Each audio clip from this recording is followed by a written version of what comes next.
tu penses connaître la vie au Moyen Âge. Tu imagines des châteaux imposants, des chevaliers en armure, des festins sous les voûtes de pierre et des paysans courbés mais souriants, travaillant paisiblement la terre, et pourtant laisse-moi te révéler une vérité dérangeante. Ce n'est pas un conte de fées, c'est un cauchemar, éveillé car derrière les murs des châteaux se cache une oppression silencieuse et implacable, un système où la noblesse vit dans le luxe et la sécurité pendant que les paysans s'épuisent dans la boue sous le fouet des corvées et l'écrasement des impôts, un monde où les privilèges des uns sont bâtis sur les souffrances des autres.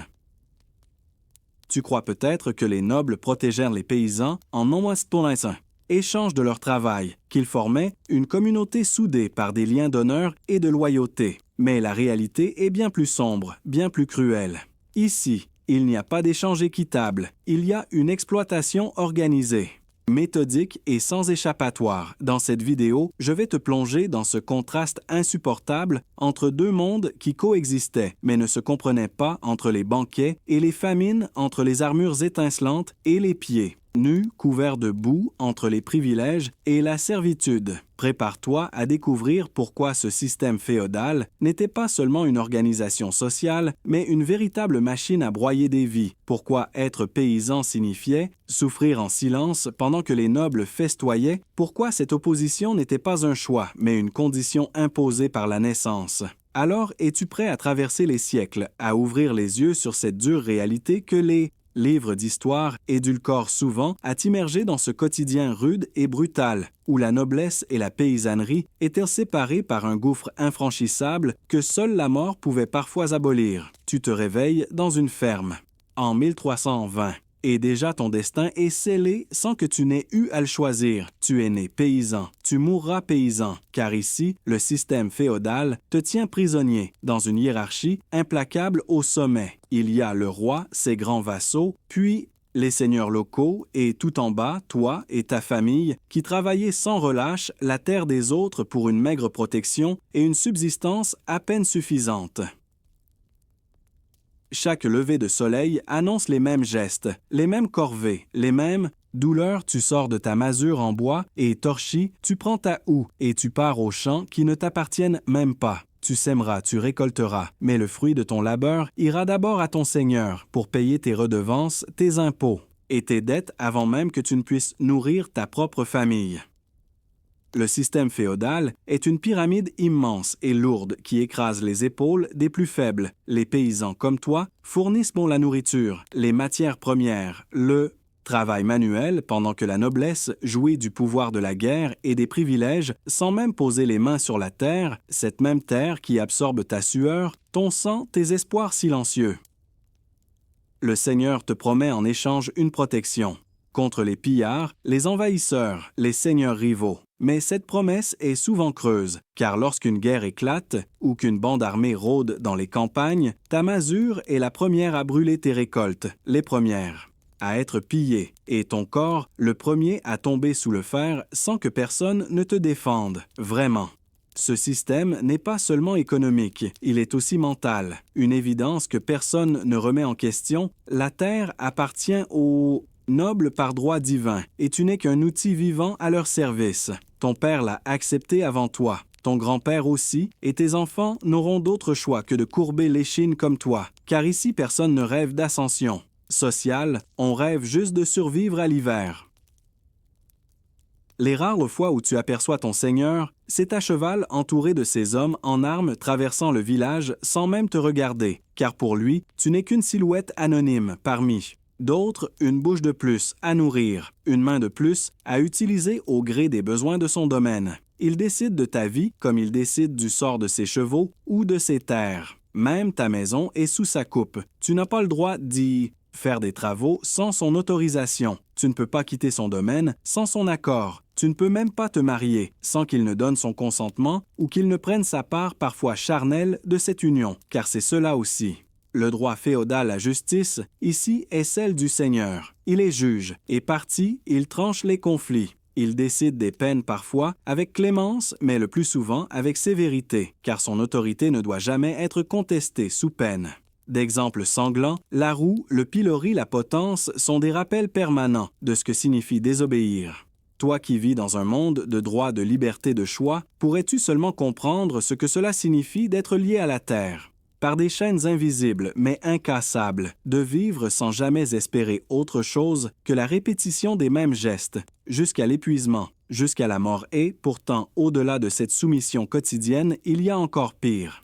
Car en plus de travailler ta propre terre pour ton Seigneur, tu devras aussi lui offrir gratuitement ton temps, ton énergie, ta vie entière à travers ce qu'on appelle les corvées. Chaque saison apporte son lot de corvées imposées que tu ne peux pas refuser des journées entières à réparer les routes, à entretenir les fossés, à fortifier le château du Seigneur. Tout cela sans aucune rémunération, car c'est ton devoir de serf de paysan, d'homme sans droit mais plein d'obligations, envers celui qui possède les terres que tu cultives. Ces corvées s'ajoutent à ton propre travail au champ. Elles te volent ton temps, ta force, et souvent compromettent tes propres récoltes, car pendant que tu travailles pour le Seigneur, tes terres à toi sont en friche, tes semis en retard et tes récoltes en danger. Mais cela n'a aucune importance aux yeux de celui qui commande. Lorsque l'hiver approche et que les chemins deviennent impraticables, tu es réquisitionné pour couper du bois pour renforcer les ponts ou pour bâtir des palissades contre d'hypothétiques envahisseurs. Tu pars à l'aube sous la pluie battante ou la neige glacée, sans discuter, sans te plaindre, car la corvée est un ordre, non un choix. Le Seigneur peut à tout moment augmenter les corvées selon ses besoins ou ses caprices. Tu n'as aucun recours, aucune protection. Si tu refuses, tu risques la prison, l'amende ou pire, encore la confiscation de tes terres qui sont ta seule source de survie et celle de ta famille. Les femmes ne sont pas épargnées. Elles aussi sont appelées à filer le lin, à nettoyer les étables du château, à cuisiner pour les soldats de passage. Leurs bras sont indispensables et leur absence laisse les enfants seuls au logis, souvent livrés à eux-mêmes ou obligés de prendre la relève dans les champs malgré leur jeune âge. Les corvées te vident de ton énergie, te volent ta santé, raccourcissent ta vie, mais tu les accomplis machinalement par habitude ou par peur, car personne ne remet en cause cette organisation séculaire qui pèse sur les épaules des paysans depuis des générations.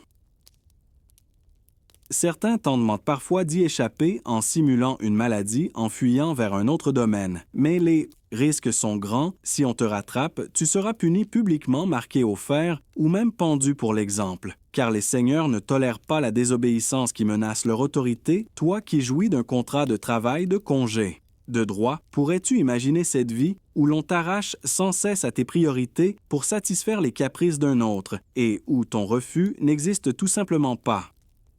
Et pourtant ces corvées ne sont qu'une des multiples formes d'exploitation que tu subis, car au-delà du temps que tu dois donner, il y a aussi l'argent que l'on t'arrache par des impôts innombrables.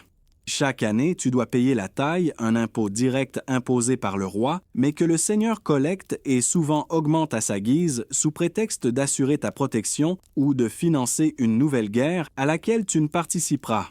Même pas, mais qui videra encore plus tes maigres économies. Tu dois aussi payer la gabelle, cet impôt sur le sel indispensable pour conserver ta nourriture, et pourtant tellement cher que tu dois en limiter l'usage, quitte à risquer que tes viandes se gâtent ou que tes fromages pourrissent, faute de salaison suffisante. Un dilemme quotidien entre ta santé et ton porte-monnaie. Et puis il y a la dîme, cette part de tes récoltes que tu dois verser à l'Église en plus de tout le reste souvent le 10e, mais parfois plus selon l'appétit des moines du prieuré voisin qui viennent prélever eux-mêmes leur dû dans tes greniers, sans te laisser le choix. Ni même un reçu, ces impôts s'ajoutent aux banalités, aux corvées, le louet, et aux multiples autres contributions que le Seigneur peut imposer selon ses envies. Un mariage dans sa famille, une fête, une croisade, et te voilà sommé de fournir du blé des animaux, ou même ton propre cheval, si tu en possèdes un, le plus injuste.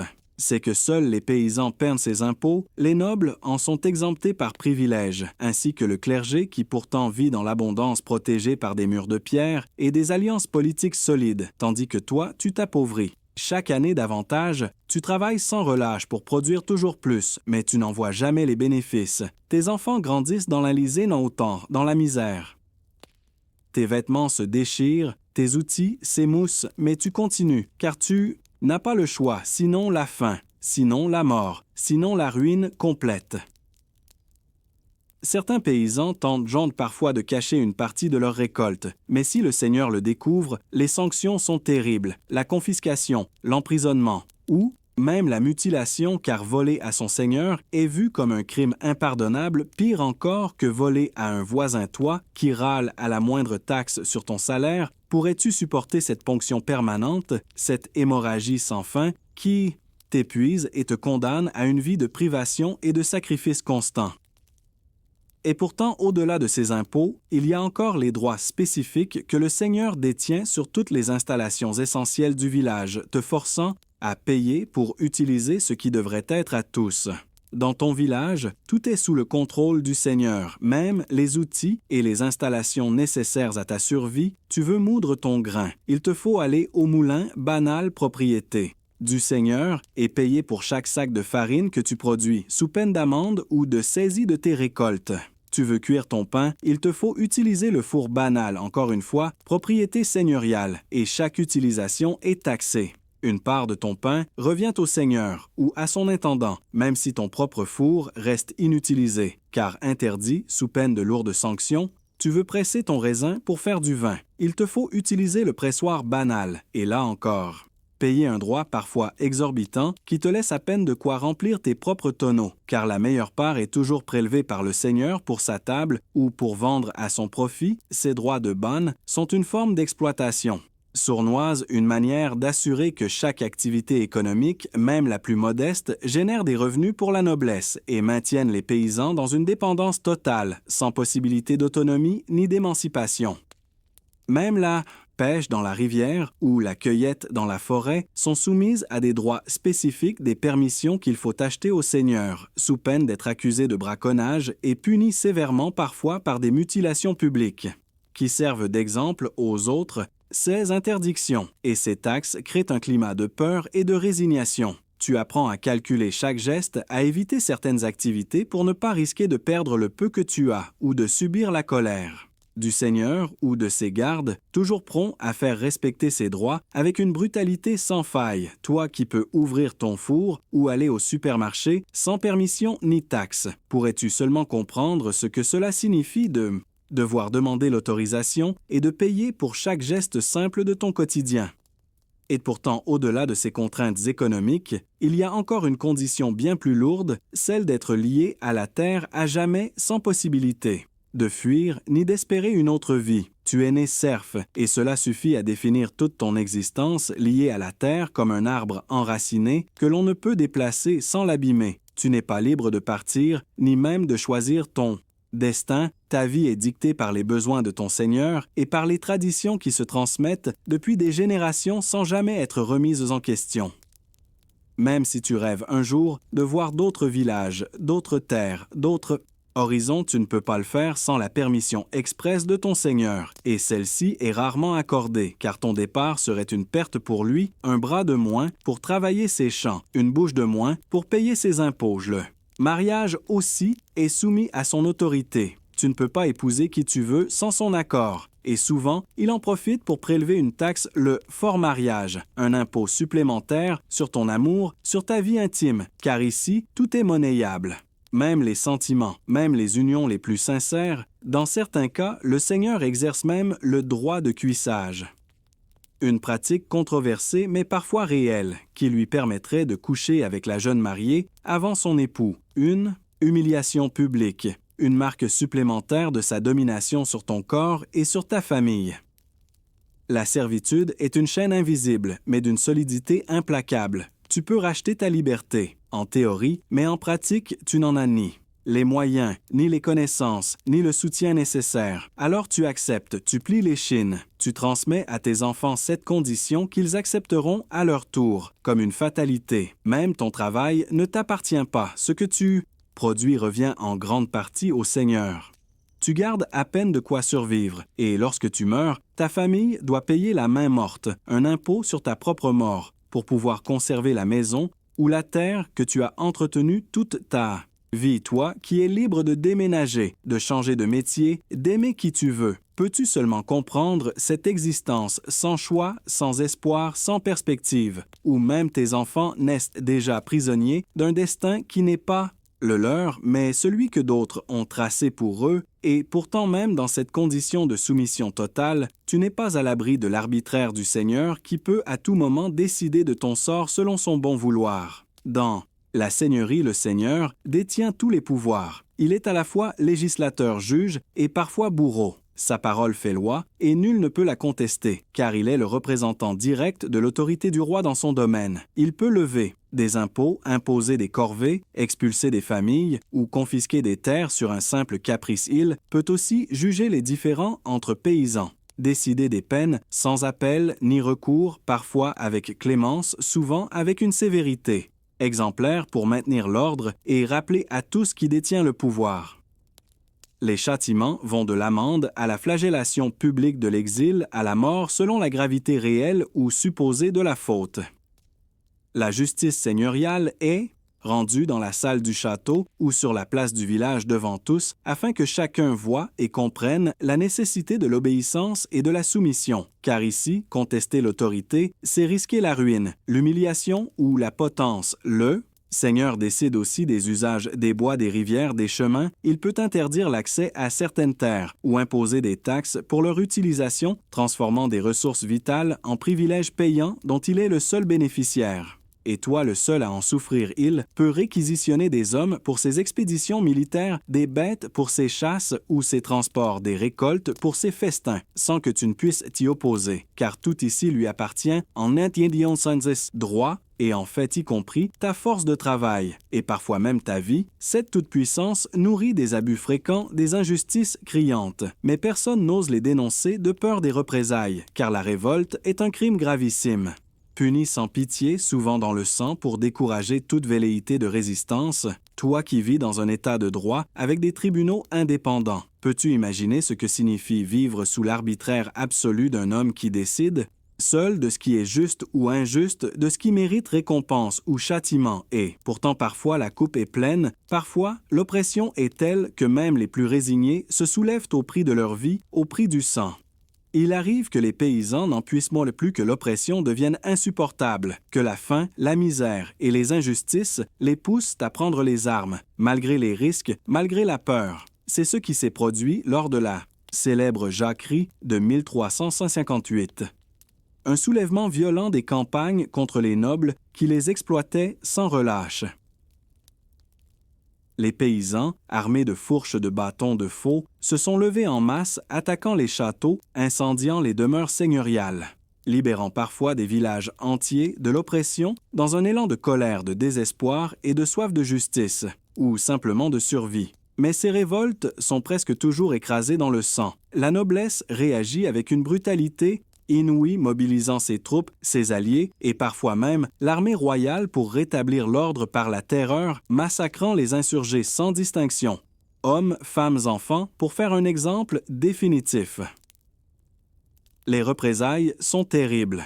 Les villages insurgés sont rasés, les survivants pendus ou brûlés, les chefs suppliciés en public pour dissuader toute future rébellion, car la noblesse sait que son pouvoir repose sur la peur et que la moindre faille pourrait être fatale. À son autorité, ces révoltes laissent des traces profondes dans les mémoires, une cicatrice collective qui nourrit à la fois la peur et la résignation, car après chaque échec, les survivants retournent à leur champ, à leur misère plus brisés, encore plus silencieux, mais toujours sous la même domination. Pourtant, elles montrent aussi que, même dans les conditions les plus dures, il existe toujours une limite à l'oppression, un point où les hommes préfèrent risquer la mort que continuer à vivre à genoux, un sursaut d'honneur ou de désespoir qui transcende la peur, toi qui peux manifester, voter, exprimer tes opinions sans risquer ta vie. Peux-tu comprendre cette rage sourde qui finit par exploser malgré les conséquences inéluctable et tragique?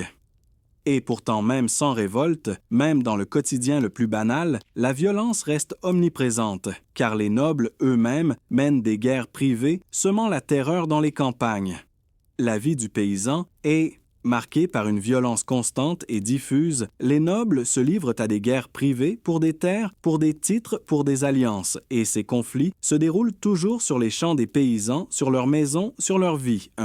Matin, tu te réveilles et tu vois à l'horizon les flammes d'un château assiégé. Tu entends les cris, les hennissements des chevaux, les cliquetis des armures. Tu prends tes enfants, tu fuis vers la forêt, mais souvent il est trop tard. Les troupes sont déjà là, pillant, brûlant, violant, tuant, sans distinction.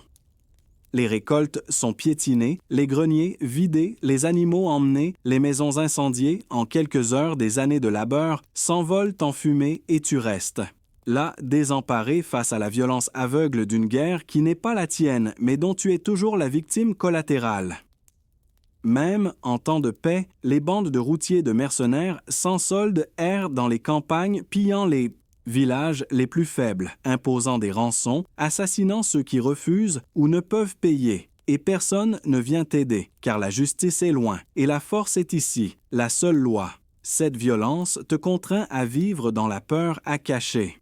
Tes maigres réserves à fortifier ta masure, à te préparer à fuir à tout moment, car tu sais que la guerre ou le pillage peuvent surgir n'importe quand, sans prévenir. Sans raison, les seigneurs eux-mêmes participent à cette insécurité, en lançant des expéditions punitives contre des villages qu'ils jugent rebelles ou simplement pour rappeler leur autorité par la force, car la violence ici est un instrument politique, autant qu'une expression de la brutalité humaine toi, qui vit protégé par une police, par un État, par des lois. Peux-tu seulement concevoir ce que signifie vivre dans cette insécurité permanente où chaque nuit peut être ta dernière, où chaque cavalier à l'horizon est une menace de mort et, pourtant même quand la guerre s'éloigne, une autre menace te guette toujours, celle plus insidieuse et plus lente de la faim et de la disette.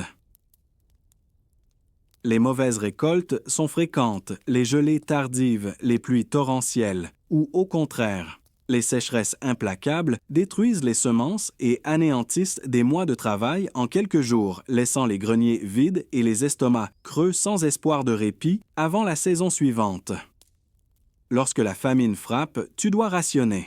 Le peu qu'il te reste, un quignon de pain sec par jour, parfois une soupe claire de quelques herbes trouvées dans les bois, mais cela ne suffit jamais. Ton corps maigrit, tes forces déclinent et tes enfants pleurent de faim. La nuit sans que tu puisses rien y faire. Les nobles, eux, ont des réserves des celliers pleins de blé, de vin, de viande salée qu'ils ont stockés précisément pour ces périodes difficiles, mais ils n'en distribuent que rarement et toujours en échange d'un art, service ou d'un paiement que les paysans ruinés ne peuvent plus fournir. La disette s'accompagne toujours de maladies, car la malnutrition affaiblit les corps et ouvre la porte aux fièvres, aux infections, à la mort silencieuse qui rôde dans chaque chaumière, éteignant des vies sans bruit, sans révolte, simplement par l'épuisement et le manque. Certains paysans désespérés tentent de voler du grain ou de chasser dans les forêts seigneuriales, mais s'ils sont pris la sanction est terrible, la pendaison ou la mutilation publique pour décourager les autres, car même la faim n'est pas une excuse aux yeux des seigneurs. Les anciens racontent les famines passées, les hivers terribles où l'on a vu des familles entières disparaître, où l'on a mangé des racines des écorces, parfois même la chair des morts pour survivre. Mais malgré ces récits, tu espères toujours que cette année sera différente, que tes enfants passeront l'hiver toi qui remplit ton réfrigérateur. Sans y penser, peux-tu imaginer ce que cela signifie de regarder tes réserves se vider sans pouvoir les renouveler, d'entendre tes enfants réclamer à manger sans avoir rien à leur offrir que ton amour impuissant, et, pourtant même si tu parviens à survivre à la faim, tu n'es jamais à l'abri des autres dangers, ceux contre lesquels la protection promise par les nobles se révèle souvent illusoire. Le Seigneur te promet sa protection en échange de ton travail, de ta fidélité, et de tes impôts, mais quand les pillards arrivent, quand les mercenaires traversent la région ou qu'une armée ennemie approche, il est souvent le premier à fuir vers son château fortifié, te laissant toi et ta famille exposés sans défenseless. Remparts du château sont solides, les douves profondes, les gardes bien armés, mais toi tu vis dans une masure sans porte, solide sans mur, épais sans armes, capable de repousser une attaque. Alors tu fuis dans les bois où tu restes caché, espérant que ta chaumière soit épargnée par miracle. Parfois le Seigneur envoie quelques hommes pour défendre le village, mais c'est rare et souvent inefficace face à des troupes nombreuses et déterminées, la protection que tu achètes à prix d'or. Tout au long de l'année s'évapore au premier danger réel, te laissant seul face à la violence. Même les brigands locaux ne sont pas toujours arrêtés, car ils perdent parfois une part de leur butin au Seigneur en échange de son silence. ou de sa complicité, transformant la protection en un marché cynique où tu es toujours perdant été lorsque tu réclames justice ou secours après une attaque, on te répond souvent qu'il fallait mieux te préparer, mieux te cacher, ou simplement accepter la perte comme une épreuve divine ou une conséquence de ta condition, toi qui es habitué à appeler la police ou les secours en cas de danger. Peux-tu concevoir ce que cela signifie de savoir que personne ne viendra jamais t'aider, que ta sécurité dépend uniquement de ta ruse de ta chance ou de la clémence de ceux qui te pillent? Et pourtant même dans cette insécurité permanente, il existe un contraste saisissant entre ta misère et le luxe insolent des châteaux où vivent ceux qui te dominent. Alors que ta masure est sombre, humide et envahie de vermine, le château du Seigneur se dresse fièrement sur la colline, imposant massif fait de pierres taillées, de vitraux colorés, de tapisseries précieuses, un monde à part inaccessible que tu observes de loin avec un mélange d'admiration et de ressentiment. Dans ta maison, il n'y a qu'une seule pièce pour toute ta famille, un foyer central, une paillasse de paille, une table grossièrement taillée et quelques ustensiles en bois ou en terre cuite, tandis que le Seigneur dîne dans une grande salle entourée de chandeliers de vaisselle en étain ou en argent. Ces repas sont des festins, des plats à la viande en abondance, des pâtés des fruits exotiques, des vins précieux, servis par des domestiques en livrée, alors que toi tu mâches un morceau de pain noir et rassis avec un peu d'eau trouble ou de soupe claire. Les nobles dorment sur des lits à baldaquin drapés de lin ou de soie, tandis que toi tu t'allonges sur une paillasse infestée de puces à côté de tes animaux, car tu n'as pas d'étable et que le peu que tu possèdes doit être protégé des voleurs ou du froid.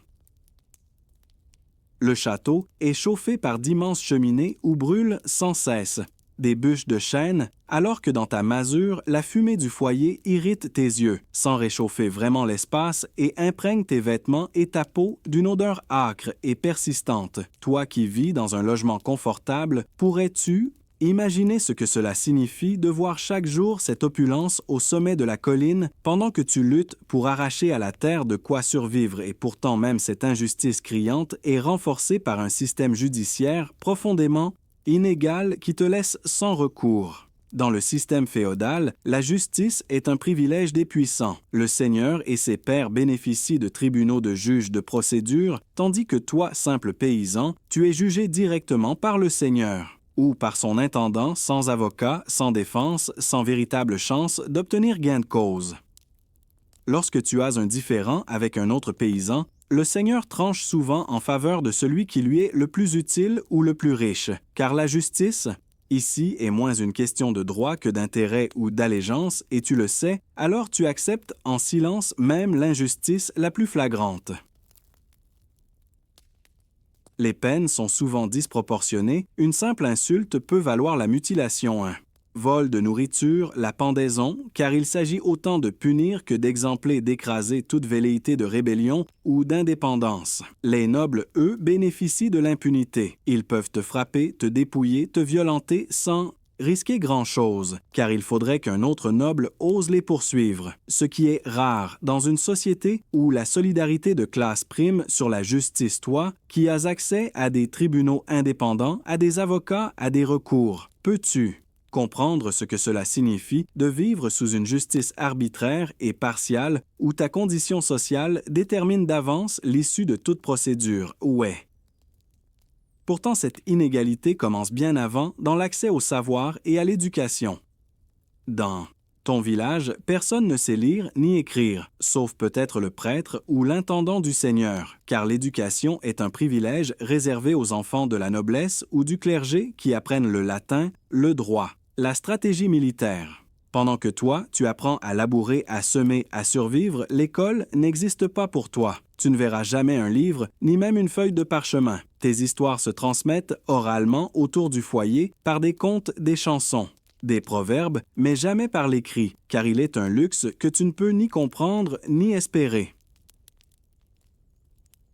Les seigneurs, eux, envoient leurs fils dans des abbayes ou à la cour pour parfaire leur éducation, pendant que toi, tu envoies tes enfants au Chant dès qu'ils tiennent debout, car chaque main compte pour assurer la subsistance de la famille. Cette ignorance entretenue volontairement par les puissants te maintient dans la dépendance, car celui qui ne sait pas lire ne sait pas négocier, ne sait pas réclamer ses droits, ne sait pas même qu'il en a. Alors il obéit, il travaille, il survit toi, qui as accès à l'information en quelques clics. Peux-tu concevoir ce que cela signifie de vivre dans une société où l'accès au savoir est réservé à une infime minorité et où l'ignorance est une barrière infranchissable? Et pourtant même, cette ignorance est présentée comme voulue par Dieu et prêchée par ceux-là même qui devraient t'éclairer.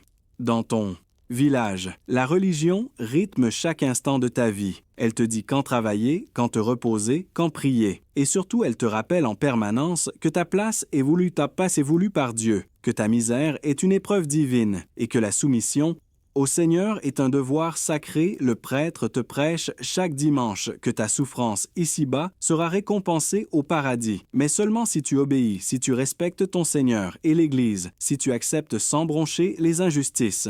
Et les humiliations que tu subis au quotidien, l'Église est omniprésente dans les champs. On plante des croix pour protéger les récoltes dans les maisons, on accroche des images pieuses pour éloigner le mal et les cloches marquent les heures du jour et les grands moments de la vie du baptême à la mort. Les dîmes que tu dois verser à l'Église grèvent encore un peu plus tes maigres ressources, mais tu ne songes pas à t'y opposer, car on t'a appris que refuser serait un péché mortel, une trahison envers Dieu et une menace pour ton salut éternel. Le clergé est souvent proche de la noblesse complice même, car il légitime l'ordre social en prêchant la résignation et la patience, tandis que les seigneurs le soutiennent matériellement en lui offrant terre et privilèges en échange de son influence sur les âmes. Les fêtes religieuses sont les rares moments de réjouissance, de danse et de chant, mais elles sont aussi des rappels de ta condition, car elles célèbrent souvent les saints patrons des seigneurs ou les victoires militaires de la noblesse. Toi qui peux croire ou ne pas croire, qui peux choisir ta foi ou ton absence de foi. Peux-tu comprendre ce que cela signifie de vivre dans une société où la religion est omniprésente, obligatoire et instrumentalisée pour te maintenir à ta place, et pourtant même dans cette foi imposée, tu n'échappes pas à un autre fardeau, celui de participer malgré toi aux guerres des puissants.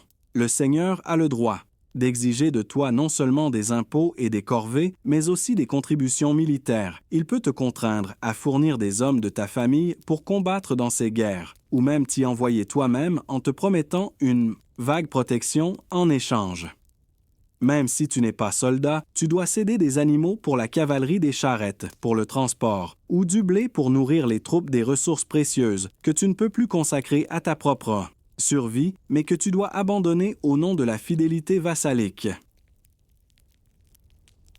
Les nobles, eux, se battent, montent en armure à cheval, protégés par des écuyers et des médecins, tandis que les paysans enrôlés sont envoyés au front avec des fourches, des pics ou des arcs rudimentaires, souvent sans formation, sans équipement digne de ce nom, juste de la chair à canon. Les campagnes militaires peuvent durer des mois, voire des années, te laissant seul à gérer tes champs, tes enfants et tes vieux parents, avec encore moins de ressources et encore plus de responsabilités, car la guerre du Seigneur est toujours une saignée pour les paysans. Parfois, les soldats réquisitionnent directement chez toi, s'emparent de ton bétail, de tes provisions, ou de tes outils au nom de l'effort de guerre, sans te laisser d'alternative, sans compensation, juste la promesse lointaine d'une victoire qui ne changera rien à ta vie, toi, qui est protégé des réquisitions forcées, qui peut choisir de faire ton service militaire ou pas. Peux-tu comprendre ce que cela signifie de devoir sacrifier ta famille et ta survie à une guerre qui n'est pas la tienne est pourtant, pendant que tu luttes pour survivre, pendant que tu combats ou que tu te caches?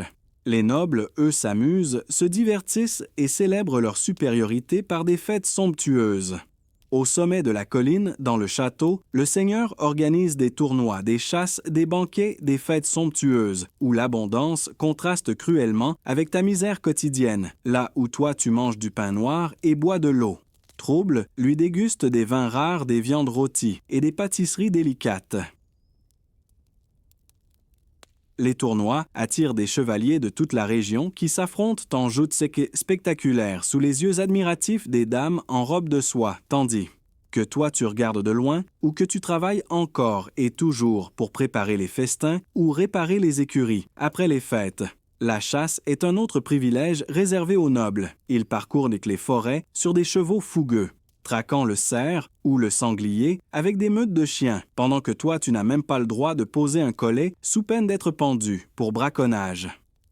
Les banquets sont des orgies de nourriture, de musique et de danse qui peuvent durer plusieurs jours, alors que toi tu calcules chaque morceau de pain pour qu'il dure jusqu'à la prochaine récolte et que tu te couches chaque soir épuisé, sans même la force de chanter. Ces fêtes sont autant d'occasions pour les nobles d'afficher leur puissance, leur richesse, leur supériorité, et pour toi, de mesurer encore plus cruellement l'abîme qui te sépare d'eux, un abîme que rien ni personne ne te permettra jamais de franchir, toi qui peux organiser des fêtes quand tu le souhaites. Peux-tu comprendre ce que cela signifie de vivre dans un monde où les plaisirs les plus simples te sont interdits et où même la joie est un privilège de classe?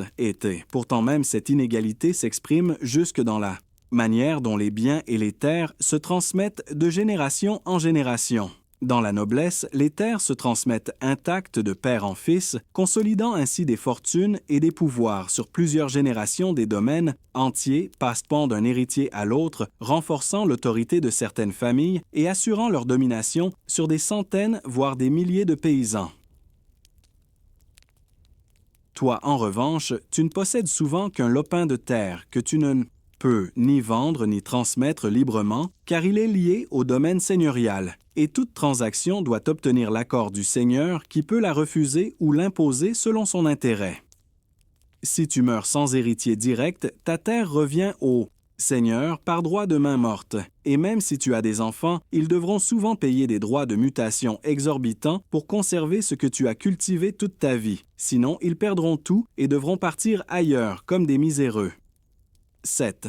Insécurité foncière empêche toute véritable accumulation de richesse ou de progrès, car tu sais que tout ce que tu construis peut être confisqué ou perdu à tout moment, sans que tu puisses te défendre ou réclamer justice. Toi qui peux léguer ton patrimoine à tes enfants en toute liberté, peux-tu comprendre ce que cela signifie de vivre dans cette précarité permanente où ton travail de toute une vie peut disparaître en un instant au gré des décisions d'un autre et où était? Pourtant même, dans ce système inégalitaire, la noblesse impose jusqu'au mariage des logiques qui renforcent encore les écarts entre les classes. Chez les nobles, les mariages sont des alliances politiques, des contrats destinés à renforcer des domaines, à sceller des pactes ou à obtenir des terres et des titres. Les sentiments n'ont que peu d'importance et les jeunes nobles se marient souvent sans même se connaître au nom de la stratégie familiale « toi paysan, tu te maries ». Certes par amour parfois, mais le plus souvent par nécessité économique, pour unir deux terres, pour obtenir un peu plus de sécurité ou pour avoir une aide supplémentaire dans les champs, car le mariage ici est avant tout une affaire de survie. Le consentement est souvent secondaire, surtout pour les femmes promises par leur père à des hommes qu'elles n'ont pas choisis et dont elles dépendront entièrement pour le reste de leur vie dans une soumission totale à la tradition et aux nécessités économiques.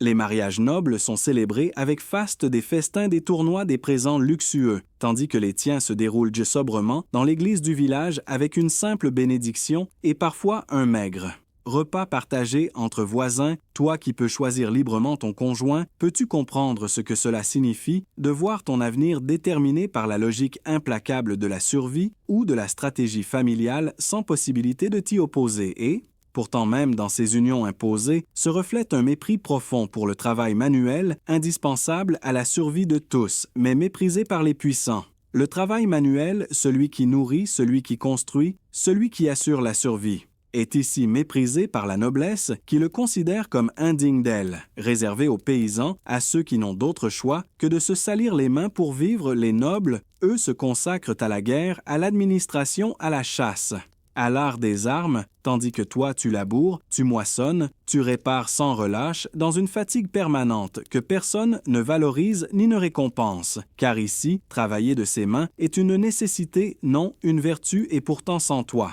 Sans ton labeur, sans ta sueur, la noblesse ne pourrait pas vivre. Elle n'aurait ni pain, ni vin, ni château, ni cheval. Mais cette évidence est occultée, car elle remettrait en cause tout l'ordre social, tout le système qui repose sur ton exploitation. Silencieuse. Toi qui vis dans une société qui valorise parfois le travail manuel, peux-tu imaginer ce que cela signifie de voir ton existence même dévalorisée, au point qu'elle semble n'avoir d'autre but que de permettre à d'autres de vivre dans le luxe et pourtant même en acceptant cette condition, tu sais qu'il n'y a aucune chance d'en sortir, car ici, la mobilité sociale est quasiment inexistante. Dans ce système féodal, ta naissance détermine tout si tu nais. Paysan, tu resteras paysan. Si tu nais noble, tu resteras noble. Il n'y a pas d'exception ou presque, et les rares exemples d'ascension sont des mythes ou des anomalies qui ne font que confirmer. La règle, l'ordre social est figé comme la pierre. Des châteaux et aucune révolte. Aucune tentative individuelle ne parvient à en briser durablement les fondations, car tout est conçu pour maintenir les puissants en place et les faibles à leur service. Toi, qui peux changer de métier de ville, de pays, même peux-tu comprendre ce que cela signifie de naître dans une case dont tu ne sortiras jamais d'être condamné à répéter les mêmes gestes, les mêmes souffrances, génération après génération, sans espoir ni horizon. C'est, ainsi que la vie se perpétue dans la France médiévale, une vie rude, une vie de soumission, une vie de résignation, où les paysans portent sur leurs épaules le poids immense et silencieux de toute la société. Alors maintenant que tu sais, maintenant que tu as vu de tes propres yeux cette dure réalité, pourrais-tu vraiment continuer à idéaliser la vie médiévale, à croire qu'elle était simple, romantique ou même enviable? Pourrais-tu encore ignorer l'abîme qui séparait les paysans des nobles et qui faisait de chaque jour une lutte, une douleur, une résignation? T'imagines-tu né paysan courbé sous le poids des corvées, affamé par les impôts, réduit au silence par la religion et la peur? Pourrais-tu supporter cette vie où même tes rêves t'étaient refusés, où même ton amour devait être autorisé par un autre, où la simple idée de changer de destin était un crime impensable? Et, toi né dans un monde où l'éducation, la liberté et les droits sont à portée de main, oses-tu encore te plaindre de tes contraintes modernes, de tes devoirs, de tes responsabilités, quand des millions d'hommes et de femmes avant toi ont vécu toute leur existence sans jamais connaître une seule de ces libertés? Alors dis-moi, cette plongée dans la France médiévale, a-t-elle changé ta perception de l'histoire? T'a-t-elle donné envie d'en savoir plus, d'aller plus loin, de comprendre encore mieux les racines profondes de notre société actuelle? Car oui, ces oppressions, ces privilèges, ces luttes résonnent encore aujourd'hui sous d'autres formes. Si c'est le cas, je t'invite à continuer cette exploration, à t'abonner à cette chaîne, à activer les notifications pour ne rien manquer des prochains récits immersifs que nous te préparons ensemble. Découvrons encore les méandres de l'histoire, les destins oubliés, les réalités souvent cachées. Et surtout n'hésite pas à laisser un commentaire à me dire ce que tu as ressenti, ce que tu as appris, ce qui t'a surpris ou choqué, car cette chaîne est aussi un espace d'échange de réflexion et de mémoire. Alors es-tu prêt à continuer ce voyage, à affronter d'autres vérités, à explorer d'autres mains? Époque avec nous, si oui, je te dis à très bientôt pour un nouveau voyage à travers le temps.